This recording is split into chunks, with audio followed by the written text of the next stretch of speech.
Rumors suggest Sadie Sink will play Jean Grey in Spider-Man 4 and Avengers: Secret Wars.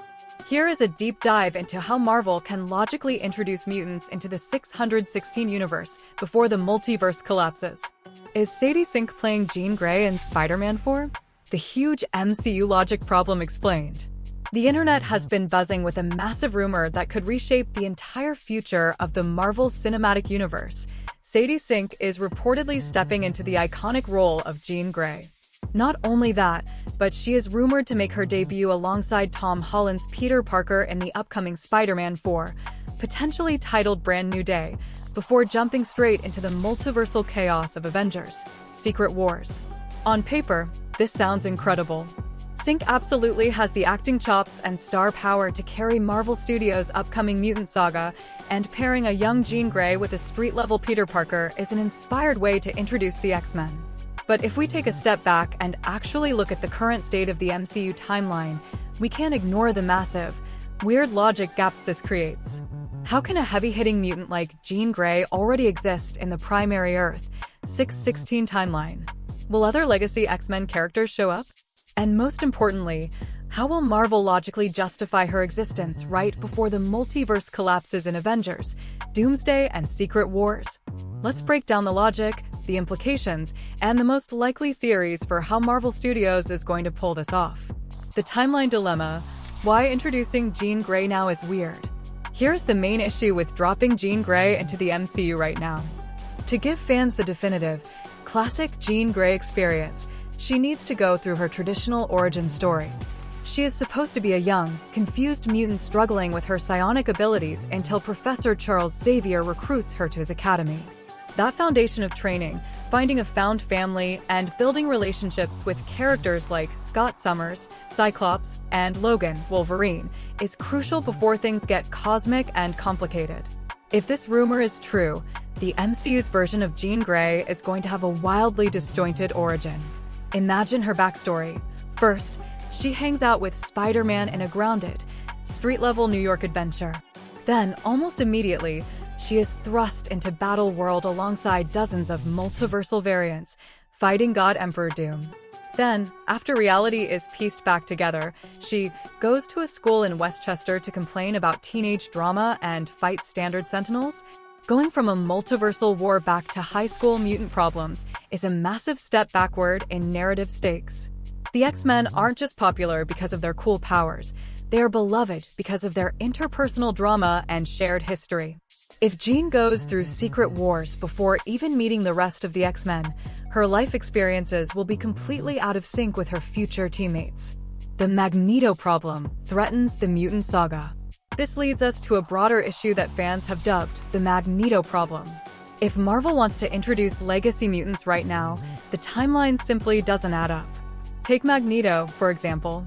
His origin as a Holocaust survivor is a vital, untouchable piece of his character. But the MCU is currently approaching the year 2030 in its timeline. For Magneto to be active and threatening today, he would need to be close to 100 years old. To fix this, characters like Magneto would likely need to be pulled from alternate universes.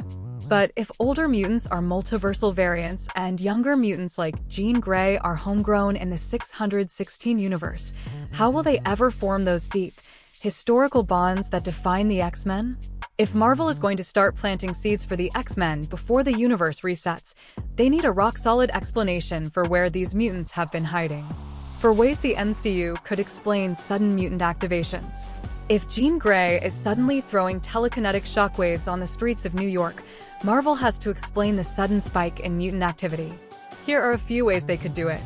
1. The dormant evolution theory.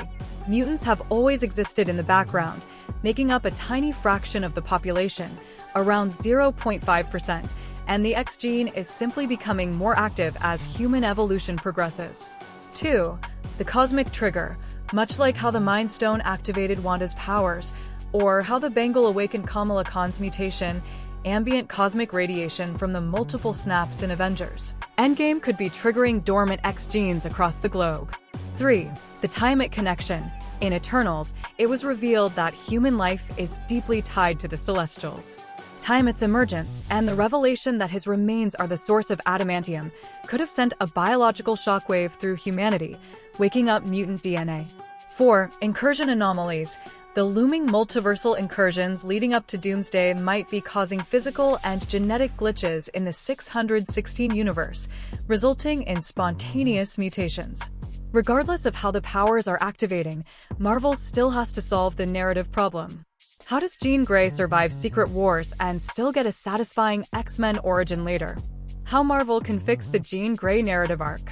If Sadie Sink is indeed playing Jean Grey, there are 3 distinct paths Marvel can take to ensure her story makes sense long-term. Theory 1. The post-Secret Wars memory wipe. The most convenient storytelling tool Marvel has at its disposal is the aftermath of Secret Wars.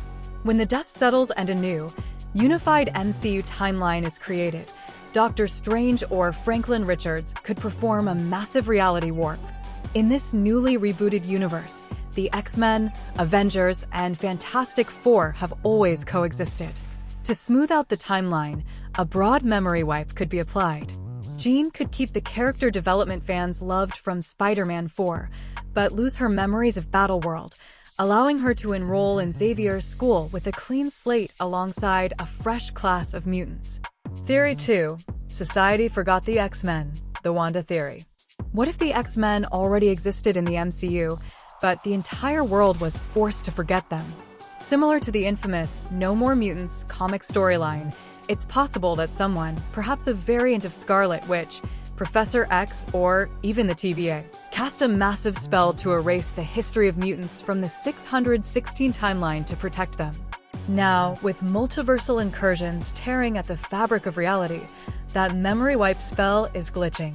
Omega-level mutants like Jean Grey, with her advanced psionic powers, might be the first to break through the illusion, thrusting her right into the path of Spider-Man. Theory 3. It's all about the Phoenix Force. This is arguably the most logical and exciting theory. Why introduce Jean Grey first, and not a more grounded character like Bobby Drake, Iceman, or Kitty Pryde? Because Marvel needs the Phoenix Force. Fox Studios tried to adapt the Dark Phoenix saga twice, in 2006 and 2019, and both attempts fumbled massively. Marvel Studios knows this baggage exists. Instead of trying to adapt the storyline a third time for the mutant saga, what if they use Secret Wars as a way to burn the Phoenix Force out of her system early? In this scenario, a young Jean Grey's powers manifest during Spider-Man 4. A cosmic entity, the Phoenix, senses the incoming multiversal collapse and bonds with her to survive.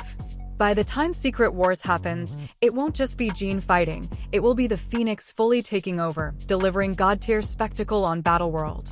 After the war, the Phoenix Force burns out and leaves her body. When the new timeline settles, Jean is free of the cosmic entity and can simply exist as a normal, nuanced student at the X-Mansion. It solves the timeline issue, delivers epic action, and saves the future X-Men movies from having to retread failed Dark Phoenix storylines. Final thoughts. Bringing Sadie Sink in as Jean Grey for the next Spider-Man film is a massive swing, but if handled correctly, it could be the perfect prologue to the MCU's mutant era. By using her to introduce the sheer cosmic terror of the Phoenix Force before a universal reset, Kevin Feige might be pulling off his most brilliant retcon yet. What do you think about these theories? Is introducing Jean Grey this early a mistake, or the perfect setup for Battleworld? Let us know your thoughts on the future of the MCU's mutants.